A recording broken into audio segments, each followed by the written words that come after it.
नमस्कार साथीहरू, म अनिल स्वागत गर्छु तपाईहरुलाई डेली नेपाली टिप्समा। तपाई लोकसेवाको तयारी गर्दै हुनुहुन्छ, तर एउटा कुरा सोच्नु भएको छ, कम्प्युटर नआए के हुन्छ?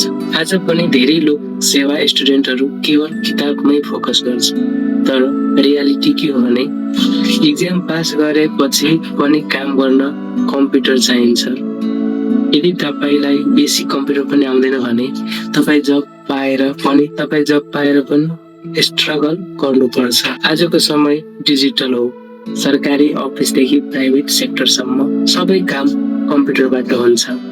जस्तै लेटर टाइपिङ, एक्सेलमा डाटा म्यानेज, इमेल पठाउने, अनलाइन कामहरू। कम्प्युटर बिना त तपाई इन्कम्प्लिट जस्तै हुनुहुन्छ। तर चिन्ता लिनु पर्दैन। तपाई आजैदेखि सुरु गर्न सक्नुहुन्छ। बेसिक स्किलहरू, MS Word, MS Excel, typing speed, internet use. दैनिक 1 घण्टा प्र्याक्टिस गर्दा 2-3 महिनामै राम्रो इम्प्रुभमेन्ट देख्नुहुन्छ। रिमेम्बर गर्नुहोस्, स्मार्ट स्टुडेन्ट केवल पढ्दैन, स्किल पनि डेभलप गर्छ।